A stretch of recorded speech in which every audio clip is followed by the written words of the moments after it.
Namo tassa bhagavato arahato sama sambuddhassa. Namo tassa bhagavato arahato sama sambuddhassa. Namo tassa bhagavato arahato sama sambuddhassa. So sometimes we've focused on different kind of defilements, negative mind states. It's also good to pay attention to the positive mind states, especially I think because we have a tendency to be very self-critical and we don't give ourselves as much credit as we might actually merit, to examine the positive mind states that arise in the mind. And just as there are with the defilements, there are different lists of these. And one of the central ones is the list of the seven Bojjhanga, the enlightenment factors, as they're often called. A very literal translation, which is quite appealing actually, is Wings of Awakening. It's used by Thanissaro as the title of one of his books. Bo is from Bodhi, awakening. It's the same root as in Buddha, from the verb bodheti, to wake up. And anga is a limb or a wing, as a wing of a bird. It also can be figurative, and as it is actually in this case, is used figuratively, like limbs as parts or constituents. So the seven factors of enlightenment or awakening. And these are to be developed in harmony. They come in two aspects. There are those factors which calm, and there are those factors which energize. And they are to be balanced or harmonized.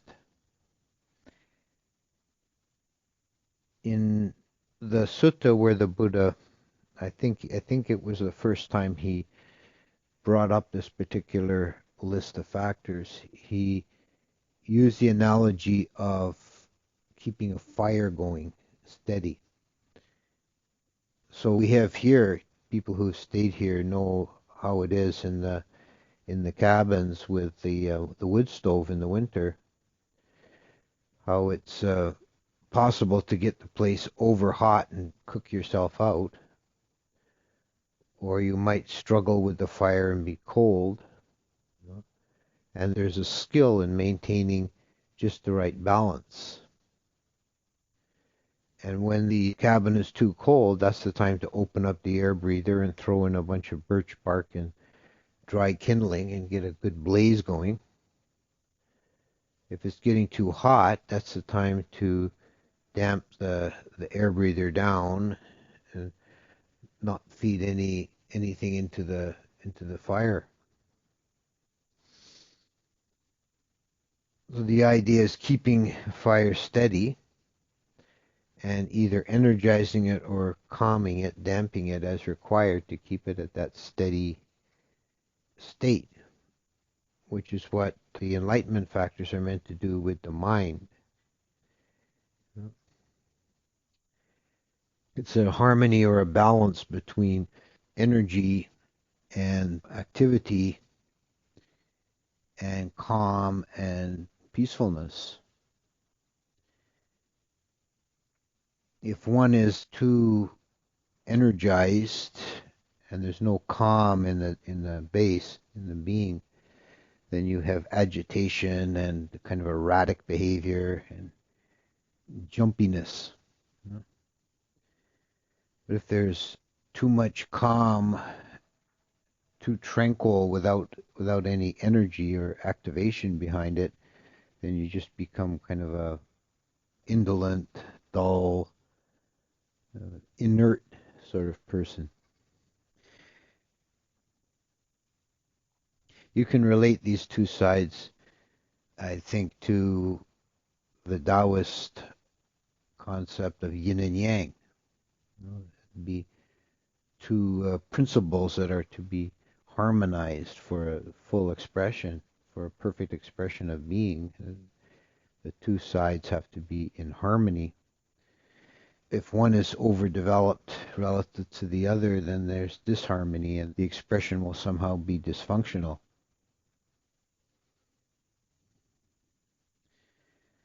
We look at these 7 factors now individually. There's the 2 groups of 3, as I said, the calming and the energizing. And there's one in the middle, which is sati, mindfulness, which is very important, comes up in many contexts. And that's considered to be in the middle here, as it is also in a parallel list of the 5 faculties. Sati is in the middle and balancing the 2 halves. It said that sati is always required, and it aids to harmonize both sides. It both energizes and calms. Particular function in this context is that sati allows you to be aware, to be mindful of what factors are going on, what's present in the mind. That's the faculty that allows you to have this kind of bright introspection, to be able to see which side currently is weak and needs pulling up. Sati is kind of the neutral arbiter, or the fulcrum of the balance point in the mind. The Suddhimagga uses the analogy that sati is beneficial in all states, in all contexts, just as salt improves every dish. That is a culinary principle, may be debatable, but I don't think, the Buddhaghosa wasn't writing a cookbook.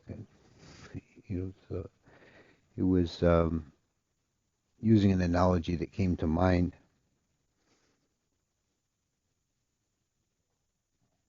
And sati, it's kind of important to be clear about what we mean. It's generally translated mindfulness. And I know I've mentioned this in several talks. It probably bears repeating that mindfulness is not a bad translation, but it may be a little misleading, and it has actually been sort of overused of late in the culture. I know one of our monks who does a lot of translation work says he doesn't want to use the word mindfulness anymore because it's been all over the place, like mindfulness of business management and mindfulness of this and mindfulness of that. And I was like, I think maybe 20 years ago it was Zen of this, Zen of that, and now it's kind of mindfulness is sort of the catchphrase, and it gets sort of popularized.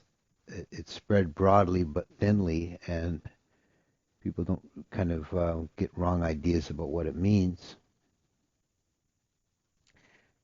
The older English translations, like the PTS translations that were published in the 19th and early 20th century, they used recollectedness for sati, which is actually closer to the mark, because sati, etymologically, it has a close relation to memory, which in Sanskrit is smriti. And we see in the suttas, in the Pali, when a character, an individual, is being praised as being very mindful, which is satimant, or possessed of mindfulness, it's often said of this person, he is very mindful, he remembers well and easily that which was done and said long ago. So there is a definite link to memory. But it's not exactly, sati is not exactly having good memory. Um, I think the best short phrase to express what sati really means is remembering to be present. Because it also has this aspect of being present in the here and now. But if one's present in the here and now, that doesn't mean one has lost any context provided by the memory of the past. The present only makes sense in context of the past. So one who's mindful is aware of the full context of the present moment,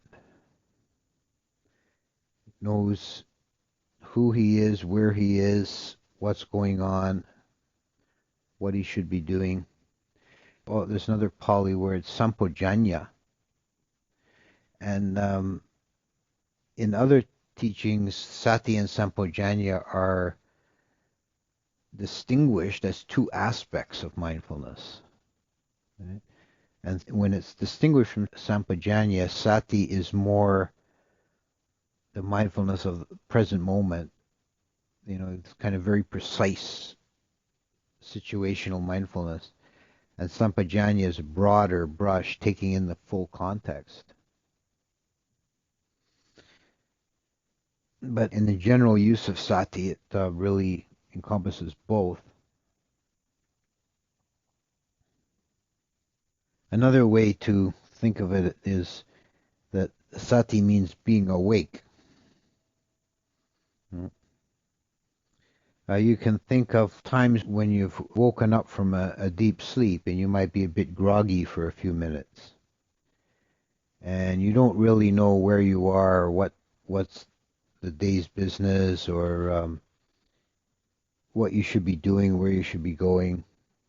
And that gradually crystallizes in the mind. Then you're fully awake. You know the context.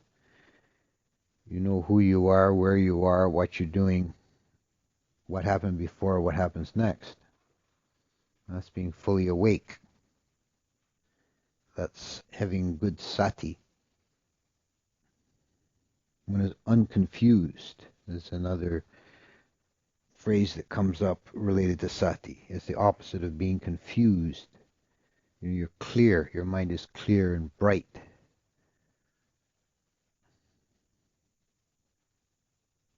So sati's in the middle of the 7 enlightenment factors. And you can think of it as the balance point, or the watcher, the overseer that oversees the whole process and the balancing of the two sides. The calming side consists of the 3 factors of upekkha, samadhi, and passaddhi. That is equanimity, stability or focus, and tranquility. These are all factors that calm, settle, pacify the mind. The upekkha, one of my recent talks was on the theme of upekkha, equanimity, the balancing, the equalizing in the mind, the non-reactivity. There's many different aspects to upekkha, but it's the mind that's equanimous, is not disturbed by ups and downs. It remains in the same central position at all times. The type of upekkha that is related to insight meditation, vipassana, is tatra majjhatthata, which is literally being in the middle about that. So it's being very precise. There's sati coming in again, being very precise about the present moment and being in the middle about it. meaning not being swayed to one side or the other, not getting downcast or excited, not grasping or pushing away, and treating all phenomena with the same degree of attention. There's an equalizing factor with upekkha, that everything's treated the same. The holding of everything with the same degree of care and attention, but not grasping or becoming fascinated with one particular facet, but having the same degree of attention to everything.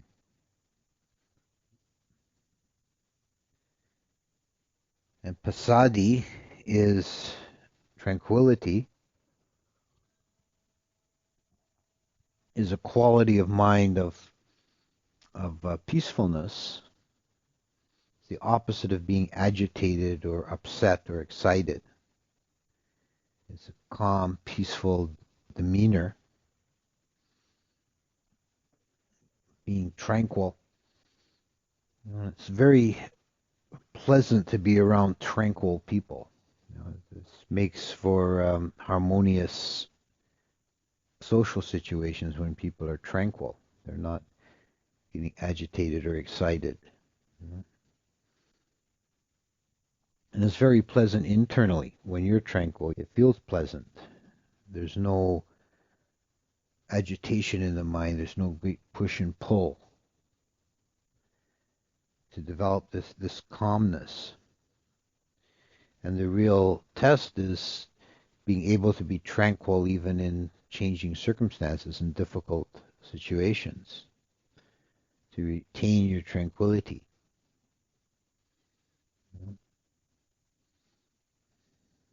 I think the quality of passaddhi or tranquility is particularly related to the consciousness level of the Yama Devas. That is the third heaven, which is the first one free of strife. This is separate from the earth, and it's removed from the Deva Sura wars. So there's a sense in the cosmological vision that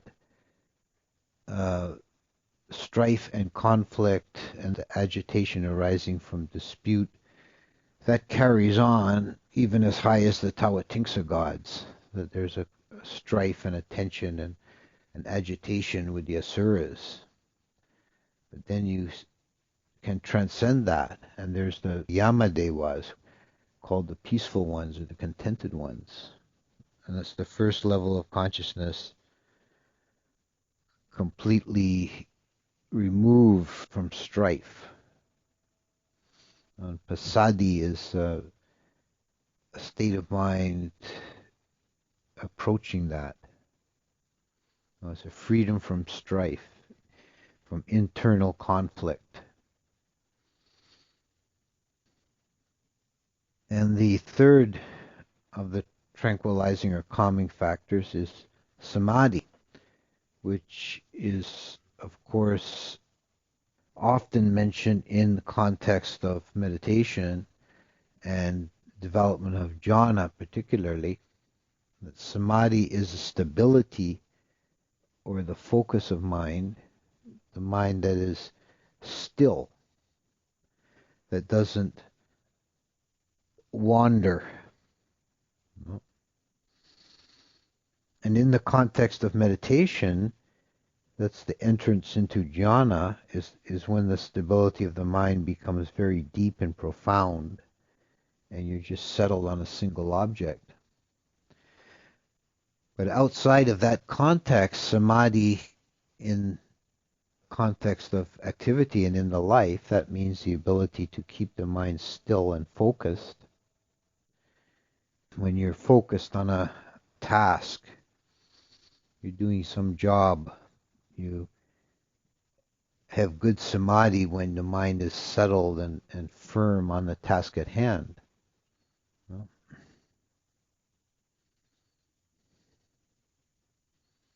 And there's a certain arousement of jhana factors Not to the degree of total absorption, maybe, but there is an arousal of jhana factors when the mind is really settled on something.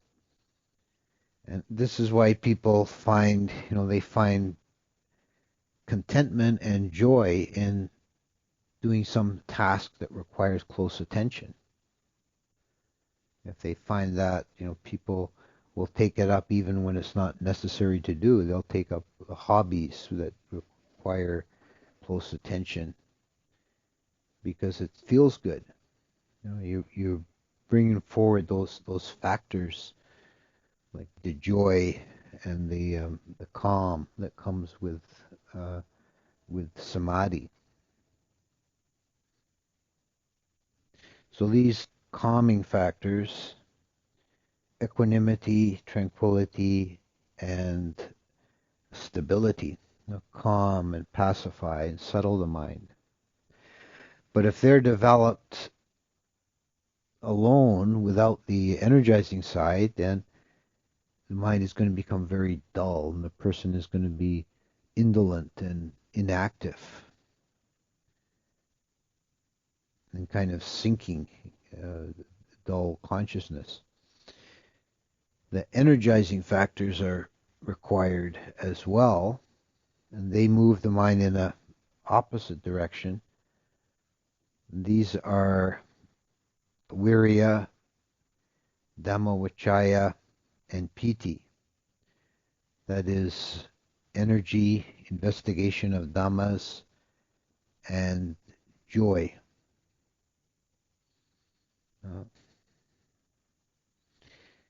Virya, energy, is very important. It comes up in several different lists of factors. It's very close to the Eightfold Path factor of right effort, samavayama, and it comes up also in the list of the five faculties. So it comes up in several different contexts, and the Buddha praised it often, saying, that the goal of the path comes to the energetic, not to the indolent. The effort has to be put in.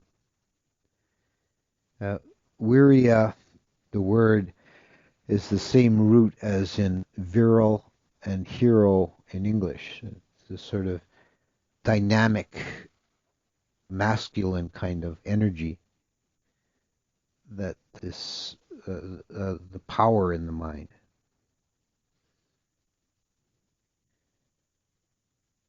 And this is expressed in right effort as being the effort to control and tame the mind. This is the four right efforts: the effort to rouse up wholesome states, the effort to develop those states which have already arisen, the effort to prevent the arousement of unwholesome states, and the effort to diminish those unwholesome states which have already arisen. So they all relate to controlling the mind, gaining mastery of the pathways of the mind, which is one of the marks of an arhat, as master of the pathways of the mind.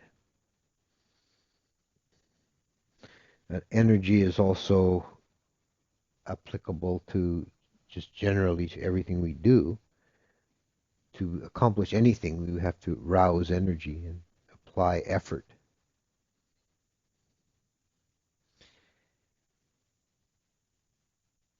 There's definitely a way in which energy feeds on itself. That once the initial effort is made, then you get in the habit of being energetic. I think a lot of people find if they're going to take on any kind of work or project, often the very hardest thing is getting started, kind of rousing yourself to get started. And once you're going, it sort of feeds on itself and keeps going.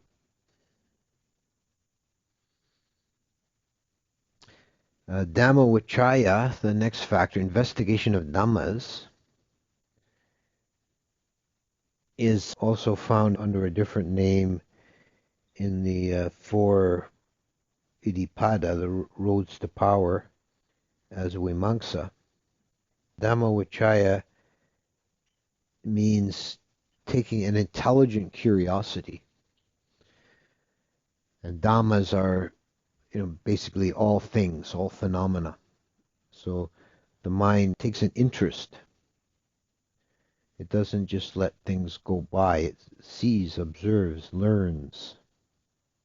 It's a endless, lifelong process. I suppose until you reach Buddhahood, there's always something to be learned.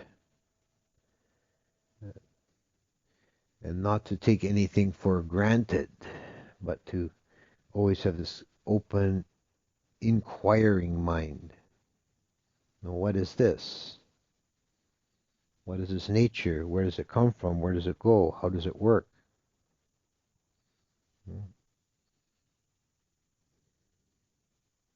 In a way, you could say it's the healthy kind of doubt or skepticism. One of the nivaranas is doubt or skeptical doubt,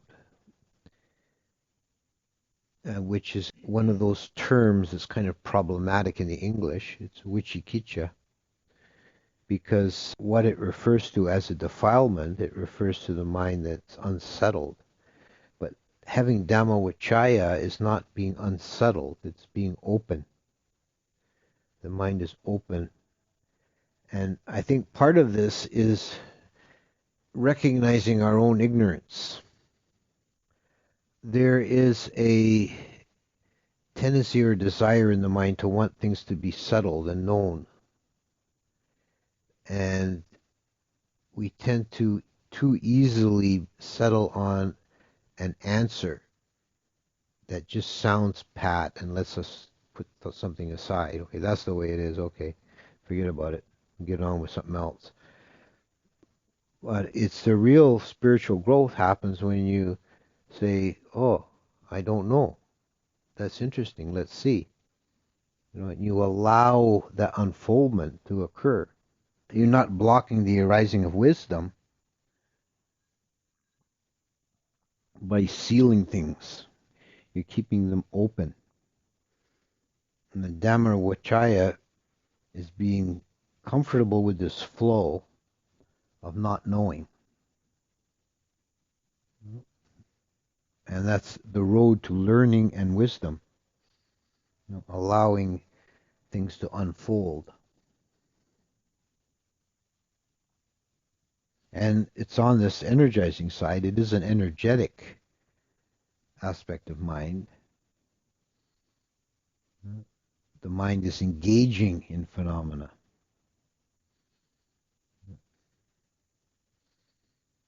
And the third of these factors is piti.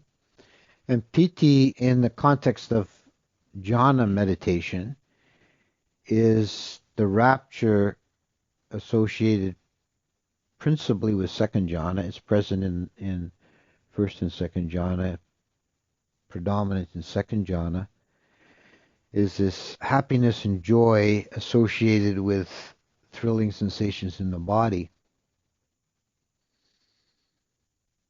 But more generally, piti is a mental factor, the factor of joy. The physical sensations are an associated phenomena that occur in context of meditation. But joy as an enlightenment factor is that brightening of the mind, happiness, um, uh, the sensation of feeling good that comes with being energetic and being investigative and being happy, goes along with that, being joyous. So this is something to remember, that joy is an enlightenment factor. Sadness is not. Sadness is always associated with unskillful states of mind in the Abhidhamma. This is an interesting correlate there. But joy is an enlightenment factor. In terms of making kamma, this is another interesting aspect of joy, with a significant point, is that joy is a karmic intensifier. Whether you do skillful deeds or unskillful deeds, if they're done with a neutral mind, then the karmic effect is less for good or ill than if it's done joyfully. So if you do a unskillful deed, you do something to cause suffering, you cause pain to somebody physically or mentally. If you take a relish and joy in that, that makes the karma worse. But likewise, if you do a good deed, a deed of kindness and generosity, helpfulness, if you feel happy and joyous while you're doing it, that makes the karma better, stronger, has better results. So joy acts as a karmic intensifier for good or bad. So these factors, these three factors, energy, investigation of dhammas, and joy, they energize. They're the dynamic. They're yang. And the other three factors, samadhi, equanimity, and tranquility, are calming. They're yin. And both sides are equally important, and they need to be developed in harmony. And part of that is the job of sati, to keep an eye on things and say, oh, you're getting a bit too laid back here. You better work on your energizing factors. Or you're getting a little jumpy there. Maybe we should work on the calming side for a bit. And when you're working on your meditation, this is actually a very important part of meditation, is learning to balance the mind. When you are not meditating well, when you're going off the meditation, there's many different manifestations of that, but generally they fall into two categories. Either you're getting too dull and sleepy, or you're getting too jumpy and agitated and restless. And then you know which side you need to work on and bring it up. But it's also in our demeanor and our activities and our actions and behavior in life, to try and harmonize these factors. And it'll change for all of us from time to time, from day to day, or over slow periods of time and gradual development. You'll be either too jumpy and agitated and excited, or you'll be too dull and inert and unambitious, uninterested in anything.